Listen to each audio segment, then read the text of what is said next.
What's good, YouTube? Welcome back to another video. It's your boy Lil Wabi, and today we're reacting to Killer Lur's 19-year-old girl. Wait, I said 19-year-old girl because she right here, but 19-year-old to his secret dungeon. What type of shit is that? This is 19-year-old Sade Robinson leaving a bar with her date, unaware that these are the last hours of her life. While she's been enjoying the chance to meet someone new, her date Why has is she been at a focused bar? on something darker, far darker. Oh! And just minutes from now, he'll put that plan into motion. What happens next will lead Milwaukee police into one of the most It's always Milwaukee. Y'all niggas is known for making cheese. Why y'all always doing some weird shit? Damn. This shit crazy. Careers. This shit crazy. That's gnarly, bro. But just a bone. Ah, shit. It just on the lake there. You follow what down there? A lake. Human lake.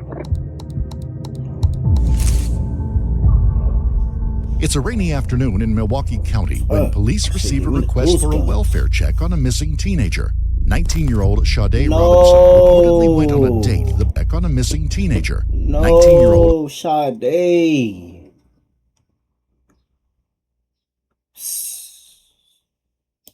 Sade Robinson reportedly went on a date the previous evening and hasn't been seen since. Miss Robinson! Milwaukee police, please answer the door. We're gonna come in otherwise. I don't hear anything. Nobody's seen her since the date. Dude, why the fuck? You can earn almost $10,000 in 6 months at Premier Sperm Donors. Dude, it's always an ad. Sade is just 1 month away from graduating with a degree in criminal justice and has plans to join the Air Force. She is ambitious, hardworking, and punctual. So when she failed to show up for her shift at the local pizza shuttle, her coworkers knew something was very wrong. It has been less than 12 hours since Sade was last heard from, but her disappearance is troubling officers for unusually disturbing reasons. Earlier that day, a harrowing 911 call had come through to the Milwaukee Sheriff's Office. We're about to sign by the golf course. Okay. What's going on there? No, we just on the lake there. It's on the lake, down by the lake on the clay. You follow what down there? A lake, human lake. The call has come from a remote stretch of beach on the Lake Michigan shoreline, right below a rocky area of woodland called Warnemont Park. As officers arrive, they find a man waiting at the scene who tells the officers he was walking with a friend when something caught his eye halfway up the bluff. They walked down the Esker from Sheridan. Creepy as fuck. Started walking south just for fun. Creepy as fuck. Up there on the beach. As they were walking, that see that leg right there? Yeah. Said that it was up about approximately where the end of that stick, that branches. By the bushes right there. Yeah, bushes. So that they saw it up there. So like up on the hill, kind of. Yeah. Okay. So it was about, I don't know, maybe 7 feet. 7 feet east on the rock. I moved it just for evidence purposes. All right, hang on, everyone. We'll talk to you someone, okay?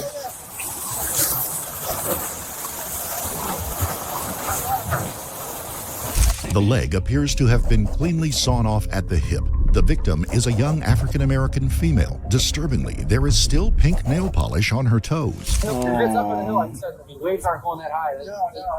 That's somebody could be killed and dumped over. Let's clear the air, make sure there's not the rest of her up there.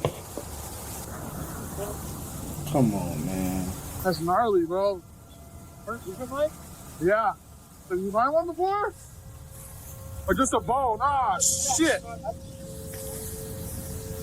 I mean, this look well preserved. That's what I was saying. Like, it ain't been looks that like long. it doesn't look that old. You know what I mean?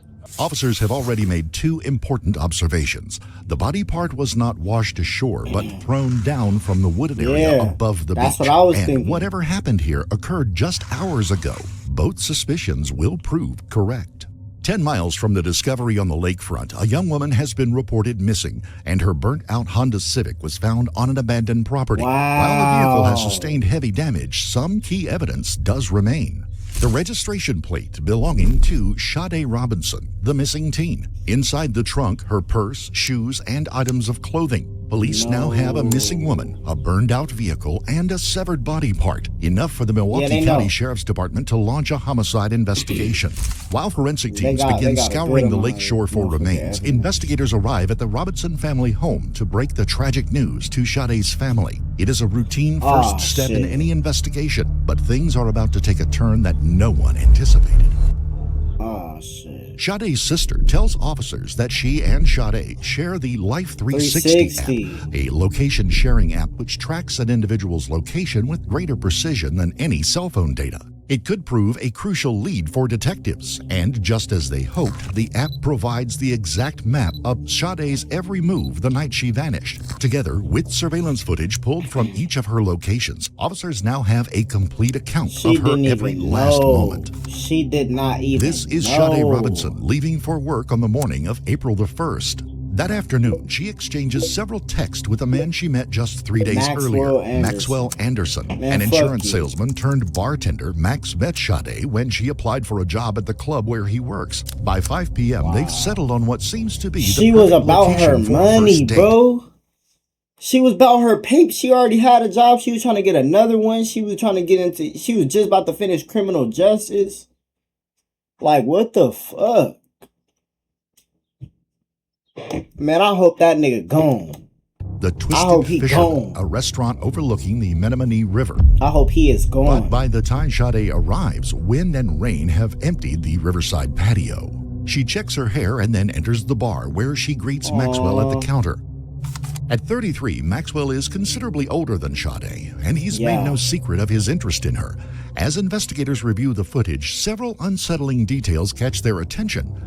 Max seems distant, rarely looking at Sade or engaging with her directly. It could be nerves or something more concerning. Still, by the time they leave, the date seems to be going smoothly enough for them to continue on to a nearby sports bar.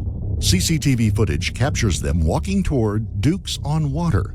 They order drinks and play beer pong with another couple, two people just like them, enjoying their Friday night. Sade, at least, seems to be having a good time, but that, of course, is because she has no idea who Maxwell really is.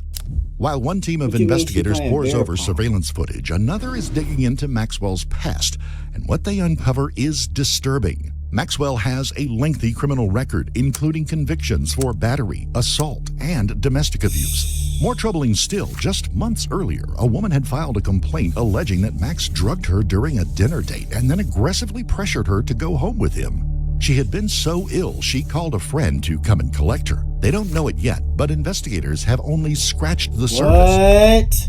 He probably drugged her. The information is not enough to conclude that he is capable of murder. Surveillance footage shows that at 9 p.m., Sade makes a fateful decision. She leaves the bar with Maxwell. They walk towards his car, their behavior unremarkable to anyone who might pass them. Maxwell briefly puts his hand on her waist as they cross the street, then drive together to Maxwell's house on the south side of the city. At around 9:25 p.m., a doorbell cam captures them arriving. Over the next few hours, faint silhouettes move back and forth on the upper floor, Maxwell's living room. The movement continues for several hours, during which time officers can only hope the date is panning positively, a hope far removed from the gruesome truth they'll learn just hours from now. The time is now 12 a.m. on April the 2nd, the same day the severed leg would be found on the shore of Lake Michigan. Footage captures two brief flashes as Sade unlocks her car, then drives in the direction of her apartment. But this is where things take a strange turn. That's not her, that's him. Instead of driving home, surveillance cameras capture her driving aimlessly. The next 2 hours, her Honda Civic moves between random locations, the windows fogged with condensation. Then, just before 3 a.m., the car changes course and begins to move away from the city. Officers soon realize where it's headed, to the western shore of Lake Michigan and Warmount Park. Imagine being able to build anything just by thinking about it. Meet Base 44. That's not her. At 2:52 a.m., Sade's Life 360 shows her arriving at that park, where all movement stops. Her phone goes dead at 4:30 a.m. That's where he burnt the car. But why has she gone to this spot in the first place? Investigators pulled surveillance footage from a nearby pump house. What they see next is spine-chilling. Grainy footage shows the dark silhouette of a man approaching the bluff. Whoever it is, they are dragging something heavy across the rocks towards the lake. 90 minutes later, the shadowy figure appears again. This time, he's headed back towards the tree line, and he's carrying a large backpack. For investigators, identifying the man in the footage is clearly the key to uncovering who is responsible for Sade's death. Investigators return to the doorbell footage from Maxwell's apartment. Only one figure can be seen leaving that night. Officers assume it was Sade, but a far darker reality is now taking hold. Perhaps it wasn't Sade at all. Perhaps she never left that house alive. Exactly, I knew it. The only way for officers to determine this is by accessing Maxwell's house. While they wait for the warrant to be processed, detectives canvass the neighborhood for witnesses and quickly uncover disturbing new information. Neighbors describe seeing Maxwell regularly digging in his yard, supposedly part of an underground room he was building. One neighbor tells detectives Maxwell's basement windows are permanently covered over with newspaper and what looks like painter's tarp. Each new detail is painting an increasingly troubling picture. If anyone knows the truth about what goes on in that house, it is Maxwell's troubling.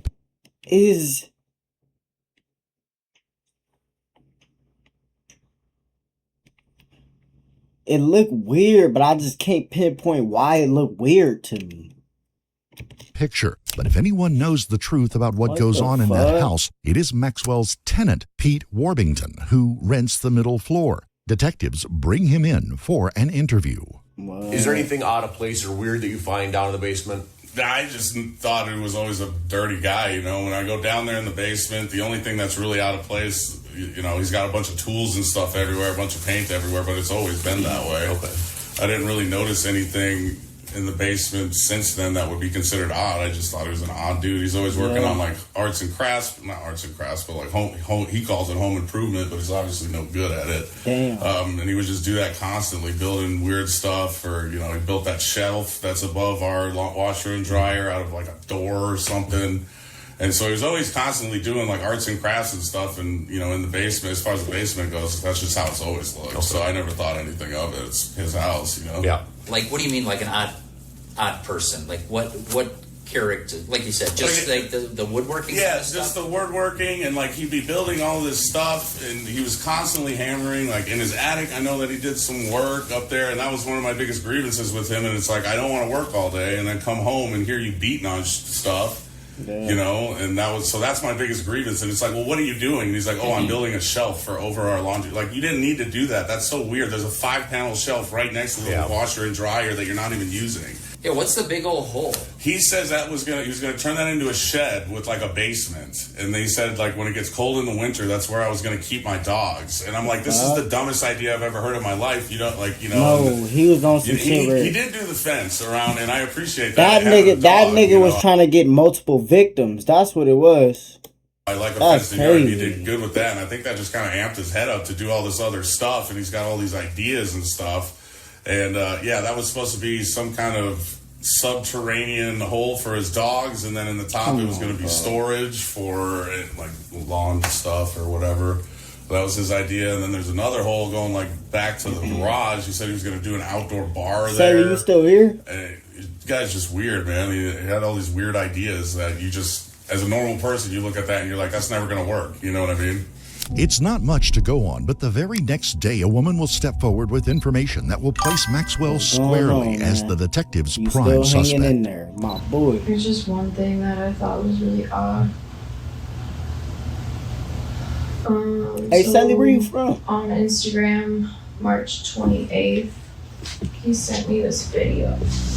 Maxwell's ex-girlfriend shows police a video he had sent her on Instagram. It's CCTV footage of a suitcase containing the dismembered body of a young woman killed hours earlier by her Tinder date. Yeah, I agree with you. That's pretty fucking weird. Wait! What did you say? What the fuck? Be careful out there. Because he was upset I was dating other people. And I said, that's fucked. Texas? How old are you? Yeah, I said, I'll leave you alone now starting now. Shout out to Texas. Because I didn't want to talk to him. Meanwhile, another friend tells the police that just a month before meeting Sade, he saw Maxwell's basement covered from floor to ceiling in plastic with saws and knives scattered around. Bro. Maxwell told them he planned to kill and dismember someone there, but the friend had dismissed it as another one of his strange antics. Come on, For officers, bro. however, this is Come all on, sounding bro. far more sinister. No, On April you the gotta 12th, get- 2 you days gotta- after you Sade's gotta get rid disappearance, of a niggas team like of that. officers arrive at Maxwell's house with a search warrant, while another unit tracks his movements. But as soon as they begin tailing him, he turns and starts heading home. With few other options, officers intercept him 2 blocks from his house under the pretense of a traffic violation, and they arrest him. 32 head to southbound Hampton on, 45 southbound Hampton on for Apollo return for highway. Any weapons on you, sir? No. What the hell? What's going on? Yeah, somebody just radio it.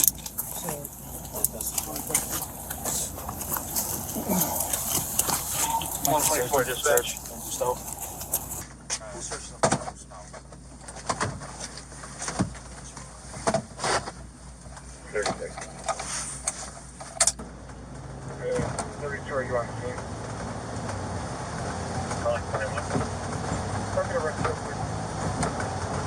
Throughout the ride, Maxwell stays calm but looks visibly shaken, as if trying to work out why he's been arrested. Because He's he taken did into some custody weird at the shit? Milwaukee police station and escorted into an interrogation room, where he requests a lawyer and never speaks to detectives again. Damn. Go up those stairs. Okay.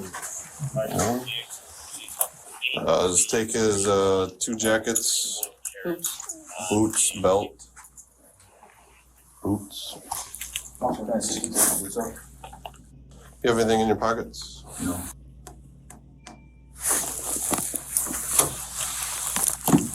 You mind just stand up real quick and double check the pockets? Just face away from me.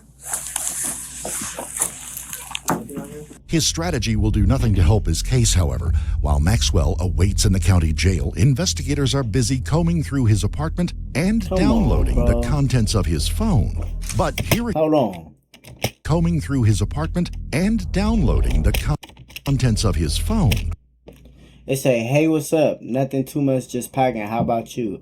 Just hanging out at home, cleaning some. Still down to meet up later? What time? I told my friends who just got engaged that I would meet up with them for drinks. Sorry, I do want to see you. I just have a million things going on today. We can reschedule. Maybe tomorrow night. I'll be in Arizona tomorrow night. Can we do something when I get back? Sure, let me know when you're back in town. Okay, with the smiley face. Saturday should work. What time are you thinking on Saturday? Whenever. I start work at 9. Alright, that works. Sounds good. I'll text you when I know a more specific time. Hope you have a good night. Okay, I did. Hope you did too. Yes, it was alright. That's good. Hey, what's up? Hey, I just landed. How's work going? Welcome back. Work has been good. How was your trip? Long but fun. I definitely need a drink after my flight. Well, I'm on my way to work if you feel like stopping in. That's a thought. I gotta drop my stuff off and shower. I'll try to stop by. Sounds good. Hopefully see you later. See you later. Me too. I'm headed to Victor's in a little bit with my girl. Oops, sorry. I meant to send that to my friend. Law, all good. See you soon.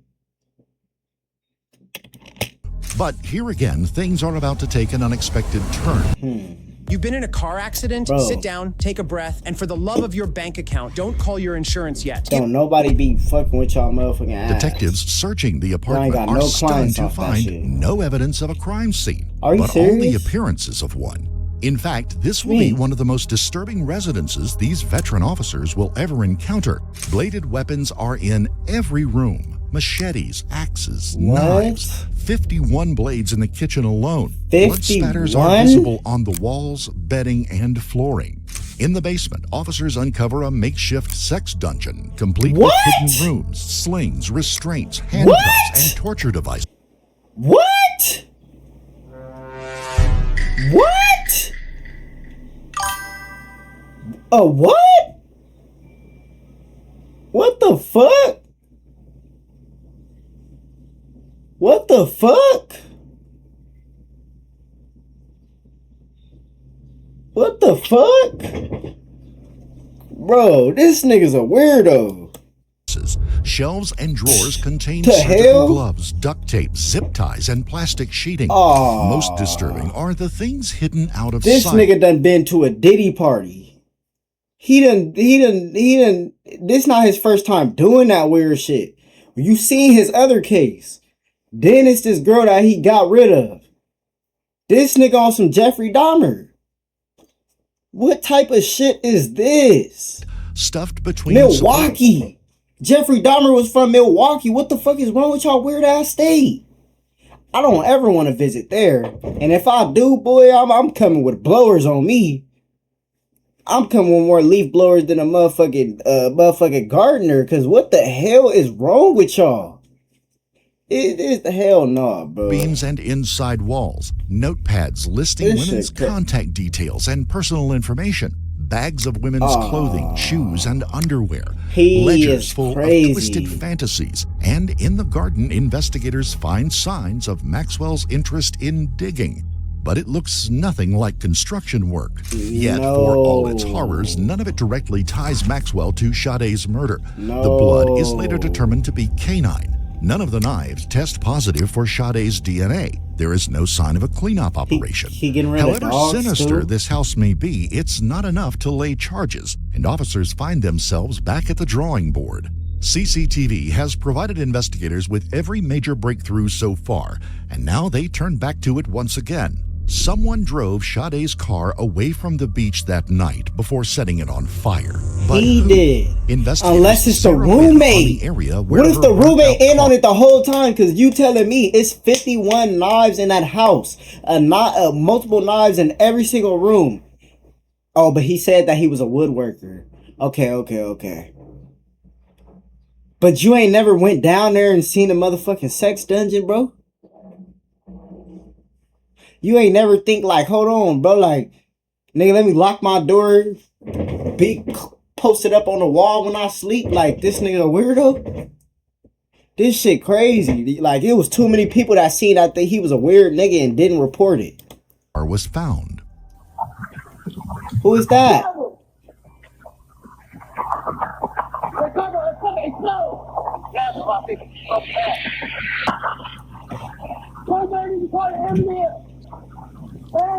Oh, to the car.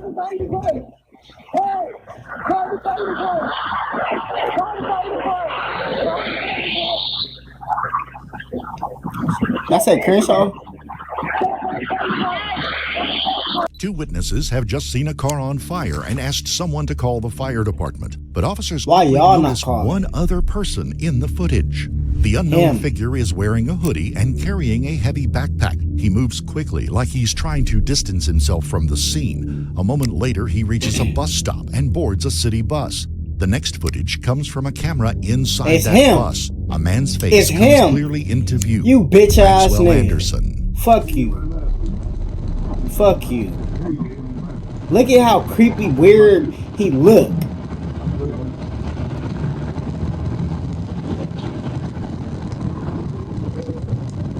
Nigga, why you taking so long? Nigga, they been driving for a minute.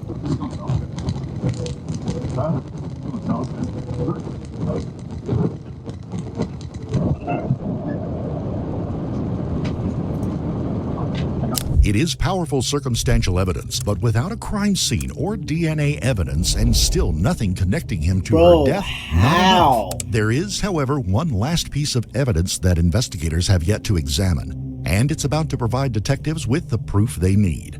When Come forensic on, bro. technicians download the contents of Maxwell's phone, they discover Yeah. dozens of images taken shortly after midnight on April the 2nd. And it's Images of her. of Sade that Oh he my had taken God. and deleted. At 12:04 a.m., Maxwell takes the first photo of the woman. She is lying face down on his couch, incapacitated, an arm over her face. In images that follow, she is in various states of undress. A white male's hands can be seen groping her. Come As he is on, taking photos, Maxwell has turned on an episode of the series Love, Death, and Robots. What It is that? features a dismembered corpse on a beach. Detectives have just one last thing to do. On April the 4th, Maxwell Fuck you and Anderson that is crime, charged nigga. with first-degree intentional homicide, mutilation of a corpse, and arson. In the days leading up to his trial, human remains continue to wash up Oh along the my shores gosh. around Milwaukee. Milwaukee County 911, this is Brian. What is the location of your emergency? Hi, this is Oak Creek. I have a caller on the line. She is going to be on the beach. If you and advise that she is out with a deceased body or body parts. Okay. It looks like the back and the butt and an arm. A foot is found not far from the burned-out Honda Civic. Nearly a month later, an arm washes up on a beach in Waukegan, Illinois. All the remains have since been identified as belonging to Sade Robinson. During his trial, prosecutors argue that Maxwell's fast and confident actions that night suggested extensive planning. The evidence on his phone suggests Sade Robinson was drugged at his home before he killed her and drove away in her vehicle. The lack of any blood evidence in her car suggests that she was dismembered on the beach during the 90-minute window in which Maxwell was out of view of any cameras. Are you serious? He has not been connected to any further homicides. On June the 6th, 2025, a jury found Maxwell Anderson guilty on all counts. He was sentenced to life in prison. To this day, he protests his innocence. I would like to start by Give him that saying chair. that from the bottom of my heart, my deepest and most sincere condolences go out to Sade's family, as well as everyone else affected by this tragedy. Shut the fuck up. That being said, Your Honor, I took this to trial without ever once trying to make a plea deal of any kind, because I did not commit these crimes. You a damn And lie. so I plan to appeal my convictions, while I hope and pray that further investigations not only prove my innocence, but find and deliver true justice. In September of 2024, a mural of Sade On a Robinson was pizza painted place. near the entrance That's what of I'm the talking pizza about. shuttle where That's she what I'm once talking worked. about. People grabbing a That's what I'm slice at talking Pizza about. Shuttle on the east side will notice something new. That's a mural what of I'm talking 19-year-old Sade Robinson. A face that regulars would recognize. She wanted better for herself. She wanted better for me.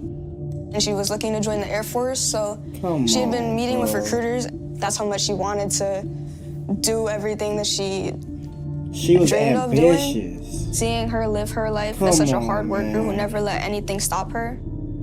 I knew that she would want me to do that after I lost her. That she would want me to keep living. Come on. And so I'm gonna remember her by following in her footsteps and fill the hole that she left, although I know I can never live up to anywhere near her shoes. We would like to extend our most sincere condolences to the friends and family of Sade. Rest in peace, Sade, bro. This is the end of the video. Like, comment, subscribe.